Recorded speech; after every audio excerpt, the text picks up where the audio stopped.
My name is Anne Plant. I'm a teacher of mathematics from Birmingham. I'm Les Thwaites, a warrant officer in the Army Physical Training Corps, based near Reading, Berkshire. My name is Julie Gibson. I'm a journalist working in Hartlepool, Cleveland. I'm Rob Wakefield, an actuarial trainee from Leeds in Yorkshire.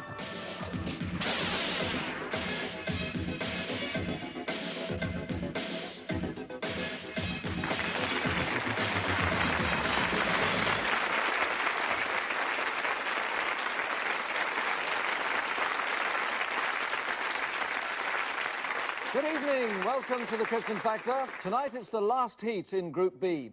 Whoever wins it will go into next week's group final. And we also know that if tonight's second place contestant scores more than 36 points, then he or she will get there too as the group's best runner-up. So, lots of incentive for tonight's contestants, not forgetting, of course, the chance to fly to California to land the American space shuttle in the world's most sophisticated simulator, if one of these four contestants can progress to the grand final in November. So let me now wish Anne Plant, Les Thwaites, Julie Gibson and Rob Wakefield the very best of luck for tonight's 6 tough rounds. And contestants, would you now please put on your headphones in preparation for round 1, mental agility.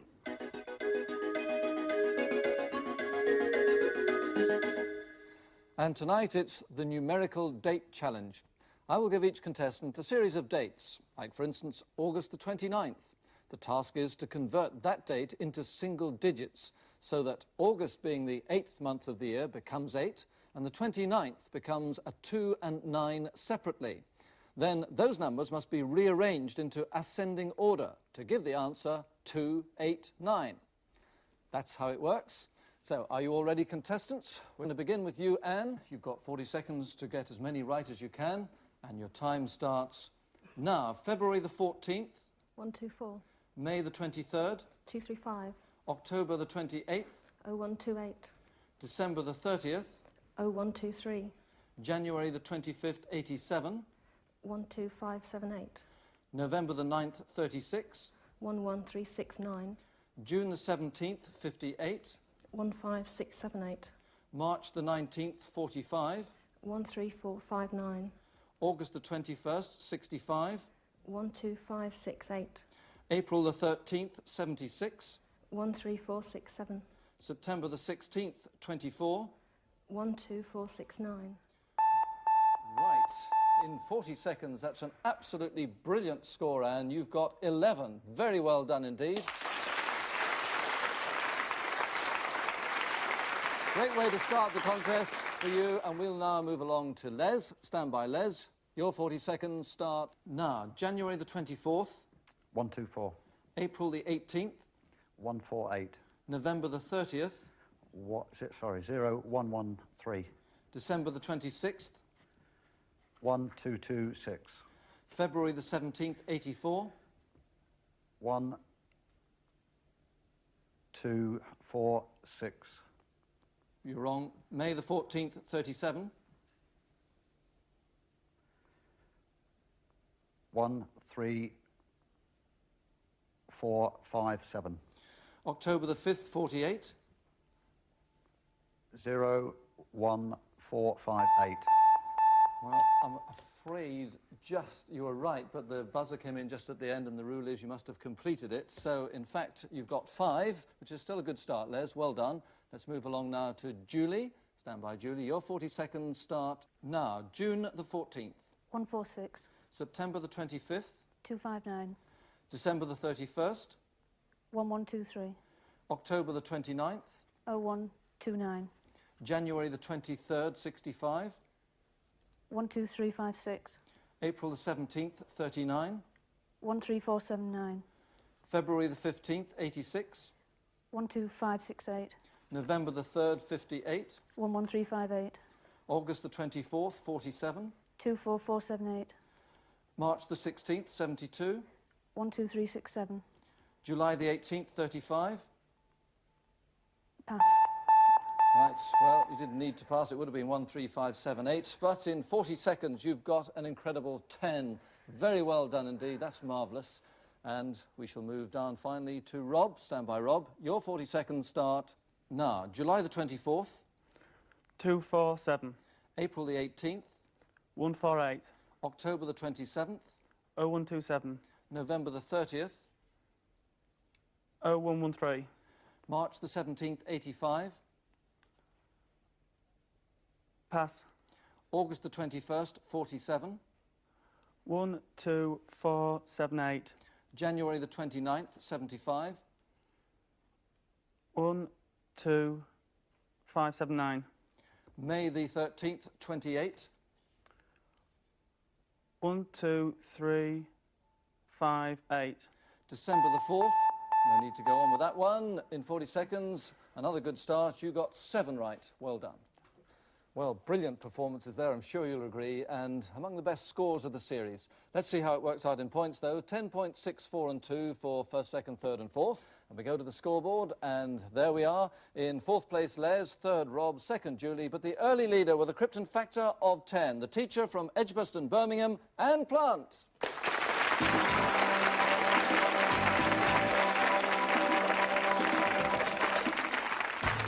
In round 2, we challenge our contestants to take on the role of a Boeing 737 pilot and land the plane at one of the world's major airports. They'll make the attempt in the £8 million British Caledonian flight training simulator at Gatwick. First to go, Birmingham teacher Anne Plant, and the approach is into Geneva Airport. But that pilot's eye view of the runway spells trouble. It should be directly ahead, so Anne has failed to respond to that flight director instrument directly in front of her. And to her right, the throttles and flaps are being set by Captain Brian Long, the chief pilot instructor. But it's the direction and height that's the problem, and that's all down to Anne. In real trouble now, in fact, pulling the nose up too far and heading up into the sky. And that's the sound of a stall. She pushes the control column forward and desperately looks to Captain Long, but he's not allowed to help, and there's no way out for Anne. A real pity, but that's a disaster. Now, can the Army Warrant Officer Les Thwaites do better? Well, that looks pretty good already. The runway directly ahead and a very steady approach. And like the others, Les had a brief period of instruction from Captain Long, then 2 practice runs, but this is the one that counts, and doing very well indeed. Coming in over the runway, virtually on the centre line. Mustn't let the nose drop too far, and that's perfectly done. And now working with his feet on the rudders to try and keep a straight line in this rollout. And that's an excellent performance by Les Thwaites. Couldn't do much better. Now sports journalist Julie Gibson at the controls. And there's the runway ahead, but she's much too high at the moment and pushing forward on the control column to try and lose height fairly rapidly. Starting to veer off to the left, and this doesn't look good at all. I don't think she's going to make the main runway. Down she goes. And, well, the warning system's telling her to pull back on the control column to get the nose up, and she hits the runway. But they're very sturdy planes, these 737s, and she hasn't crashed, though she's heading off now somewhere in the direction of the terminal building. Well, certainly exciting. And finally, it's Rob Wakefield from Leeds looking tense, and he has drifted to the left of the runway. So although he has to bank right now, he must be careful not to overcorrect. But time's running out to get back in line. Not a bad effort, though, controlling it well. Going over towards the runway. Now he's got a bank left again, so he's got a lot of work to do here. Can he get it down? It's a very brave attempt, and he touches down on the runway, goes off onto the grass, but at least he is down safely. Now the result decided by Captain Long, for 25 years a British Airways pilot. In fourth place, Anne Plant, never in line with the runway and finally stalled. Third, Julie Gibson, whose flight ended somewhere inside the arrivals lounge. Second, Rob Wakefield, who landed on the runway but went onto the grass. And the winner, Les Thwaites, an excellent approach and perfect landing. So the points won there go into the scoreboard, and it's all very close. Julie and Rob on 10, but joint leaders now on Krypton Factors of 12. Still there, Birmingham's Anne Plant, and joining her, the Army's Les Thwaites.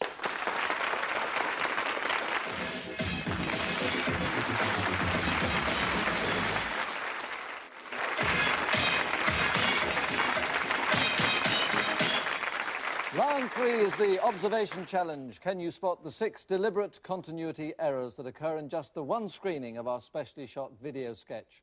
Keep your eyes on details in the costumes and scenery, and listen very carefully to the way we handle specific pieces of information. So, contestants, turn now to your screens, please, and concentrate very hard as we go down under to join Steve Coogan and special guest, Lisa Goddard.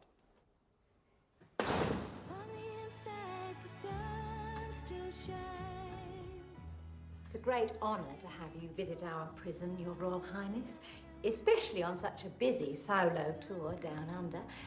Actually, we're thinking of renaming this particular wing after you. Splendid. I suppose instead of cell block H, it'll be called cell block HRH. But I must warn you, sir, there's a lot of excitement about. I don't like it. The inmates are restless. You've probably already had a hint of it from some of our precious charges. Yes, I was chatting to Violet, Rose, and Daisy. Ah, cooks in the prison refectory? No, flowers in the prison garden.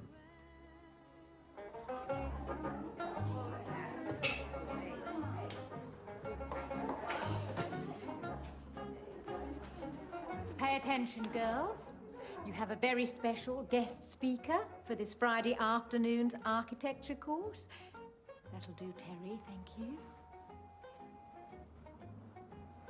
Any trouble, sir, and I'll be right outside. Splendid, splendid. Good afternoon, ladies. Or as they're probably saying in London at this very moment, good 3:30 in the morning. Yes. Hey, Mr. Prince. Is it true you're an expert on architecture and all that? Well, as I was saying to Diana last night in the hotel in Sydney, amazingly, some people do seem to take notice of my opinions in Britain. Good. Because now that Miss Davidson's left the room, we can let you into a little secret. Super. You see, over the last few Friday mornings, during these courses, we've dreamed up an architectural embellishment for the prison. And we'd like you to help us turn our idea into reality. Certainly, anything to bring a little joy back into our modern lifestyles. Good. It'll do that, all right. What is it? An escape tunnel. Get digging. That's the lot. Turn to the front, please, contestants, and will you start to write down what you think the 6 continuity errors were. And with them all furiously scribbling away, I'd like to say a special thank you to Lisa Goddard and Steve Coogan, of course. And now let's take a look at just where those 6 continuity errors occurred. Number 1 was the stuffed kangaroo, clearly visible at the start of the sketch, but missing soon afterwards. Then a dialogue error. Miss Davidson called this a solo royal tour. Especially on such a busy solo tour down under. But the prince was obviously not alone. Well, as I was saying to Diana last night in the hotel in Sydney. Then a costume change. Miss Davidson had a plain jacket on in the first scene, but she was wearing a brooch when she came into the recreation room. Terry's sign was deliberate mistake number 4. It was the right way up some of the time, but not all of the time. Then another dialogue error. You have a very special guest speaker for this Friday afternoon's architecture course. But B didn't agree with afternoons. Over the last few Friday mornings... And finally, another costume change. At first, the number on B's dungarees was 12421, but later on it was 21421. Well, not easy by any means. These are the contestants' answers, all marked now, so let's tell them how they did. Anne, you got 3 right. Rob, you also got 3, so you two share 3rd place. Les, you spotted 4 changes, and so too did Julie, the journalist. So the 2 of you are joint winners of the round. And immediately we shall feed those points into the scoreboard. And there we are, there's Julie clear in 2nd place with 20. And there's a clear leader now with a Krypton Factor of 22. It's Reading's Les Thwaites.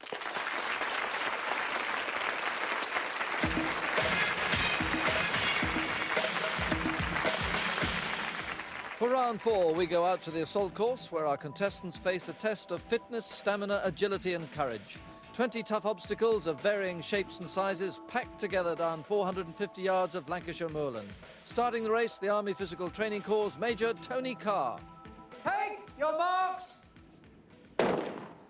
Taking advantage of the handicapped system, nearest to us, Anne Plant from Birmingham. On the far side, Julie Gibson from Hartlepool, Cleveland. But Anne Plant here, tremendously fit. She's represented Great Britain at canoeing for many years. Keen cyclist. She cycles for the Warwickshire Road Club and is ranked 59 in Great Britain. So she's got great strength in her legs and great upper body strength as well. So we're expecting great things of her on this assault course. The men who are waiting on the line know exactly what they have to do. But Les Thwaites, nearest to us, is an Army physical training instructor, so there's no doubting his ability on the assault course as Julie Gibson goes down, I think, for the second time on that rope swing. But look at Les Thwaites nearest to us, shooting along there, and Rob Wakefield on the far side trying to stay with him. But Les is a tremendously fit man. There you see the style going over that 6-foot wall, chasing Anne Plant here, and he is cutting down the lead. Just beautiful style all the way. Rob Wakefield hanging in there as well. But can Anne Plant hang on here? She knows how fast Les is behind her. She saw him in training and she knows what she has to do, but she is very fit indeed. And it's a question, of course, of whether Les Thwaites has misjudged it at the start, because he did set off very fast indeed. So has he got the strength at the finish? But you can see him climbing up there. He's within a few feet now of Anne Plant. So it's been a brilliant run so far by Les. But can he sustain it? And of course, it's important not to make mistakes on the obstacles. And in fact, Les makes one there. So that's given Anne Plant some hope. She pulled up a few yards there into the first of the water jumps. Now, has she the strength to get up the inverted V? Indeed she has. So there's plenty of stamina there, guts and determination. And if anything, she's opening out now towards the end. She's really giving it all she's got, responding to the competition from Les Thwaites. And Les, though, is coming back on her now as they go up to that Burma rope bridge. There's not very much in it, maybe just a couple of strides. And Les, you can be sure those huge strides will be closing even more. In fact, he's almost on her now as they come up to the platform. Hands into the safety loops. And they're going to set off virtually together down the aerial slide. Here they go then down to the lake at the bottom. And it's going to be so important how they land here. And up go those legs, and Anne really gets the legs high, and she makes several yards there. You can see how much further in front of Les she landed, so that's given her the advantage now, and Les begins to fall coming out of the water. So can Anne hold on here as she goes under that flat net? Les's strength will mean a lot here. Can Anne hold on? And she's doing that brilliantly. Anne's style is magnificent under that flat net, and she comes charging across the line for a magnificent victory. Magnificent 10 points to Anne Plant. Les had caught her there, but it was really the stamina, the guts, the determination and the technique that got Anne Plant home. But what a battle between the two of them. And here's the man, Rob Wakefield. He couldn't live with that sort of competition, but he's hung in well to be third. Julie will be fourth. Oh, dear, that's nasty. But she picks herself up. She's not hurt at all. She's even got a smile on her face. But it's Rob Wakefield here who's going to come home in third place. A gallant run. He can hardly stay upright, and he's delighted to finish, and he gets 4 points. Now, how has that result affected the overall situation? Well, Anne Plant has moved up into second place, just 2 points behind the leader, who with a Krypton Factor of 28 is still the Army's Les Thwaites.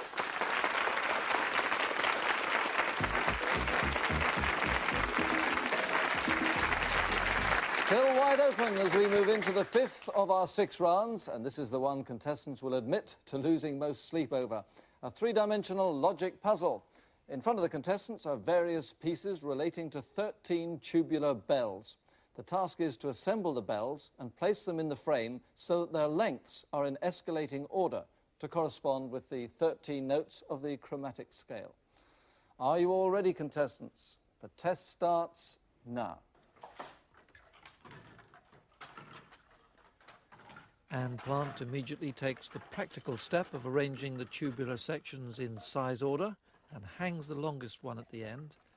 And indeed, the logical opening move is to try and get the shortest or longest bell in position first so that you have a reference point.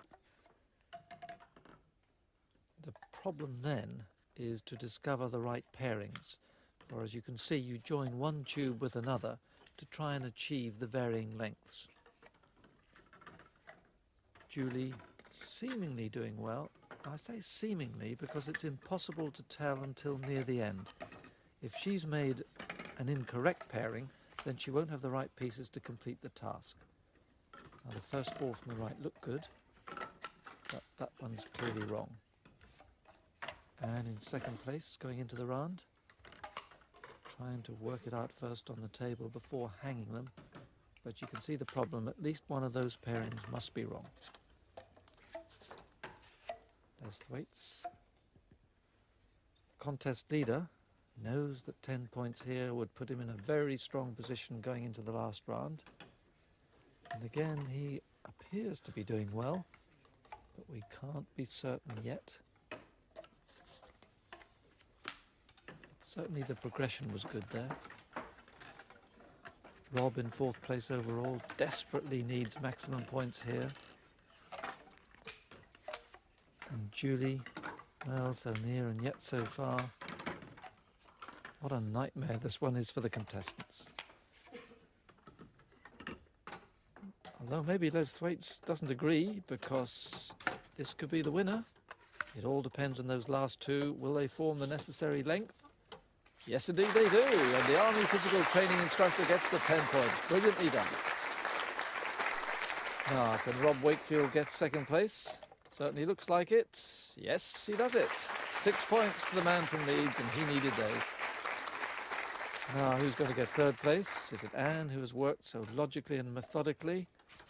Or Julie, who looked for a time as though she might win? And I think it's going to be Anne. Is that the right length? Yes, 3rd place to the maths teacher and 4 points. Well, congratulations to Les on winning a very tricky test. The question now is, have all those points rung the changes in the scoreboard? Let's have a look. There we are. Rob has moved up to joint 3rd, but increasing his advantage to 8 points with a Krypton Factor of 38. The leader is Army PTI Les Thwaites.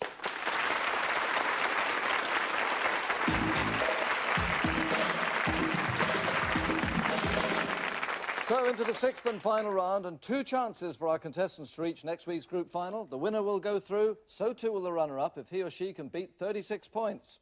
Those are your targets, contestants. Here we go with 100 seconds of rapid-fire general knowledge questions. 2 points for the right answer, but 2 deducted for a wrong one.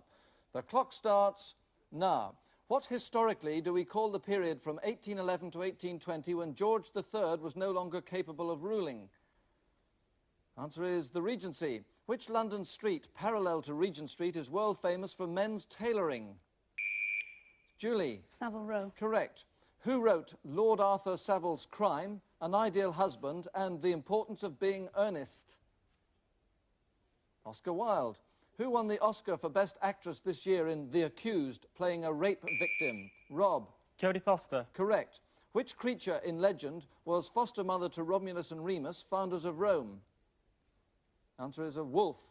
Wolfram is another name for which metal used for filaments in lamps? Anne. Tungsten. Correct. In the classic tongue twister, who picked a peck of pickled peppers? Julie. Peter Piper. Correct. Which company operated the Piper Alpha oil rig which exploded in July 1988, its name meaning Western? Answer is Occidental, too late. Oxford, Court, Loafer and Pump are varieties of what article of wear? Julie. Shoes. Correct. In cookery, choux pastry is used to make which small round buns filled with sweet or savoury mixtures? Anne. Eclairs. No, profiteroles. Which Old Testament prophet refused to pray to King Darius and was cast into a den of lions? Julie. Daniel. Correct. Who preceded Dan Quayle as Vice President of the United States? Julie. George Bush. Correct. Which knights followed Bushido as their code of practice in Japan? Les. Samurai. Correct. Which Greek philosopher born on Samos? End of the round, end of the contest. The winner tonight with an excellent Krypton Factor of 40. The Army Physical Training Instructor from Reading, Les Thwaites.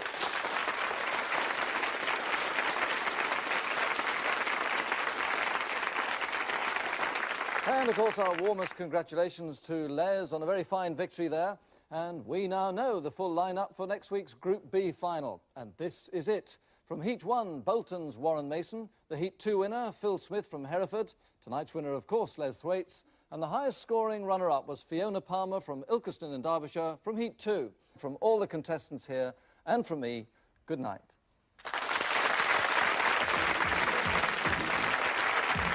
Well, we swapped fixed wing for rotor blades next as a simulator test is to land a Sea King helicopter on the deck of a moving ship. Bring that on, but I think I'll pass on the mental agility. The Krypton Factor is next.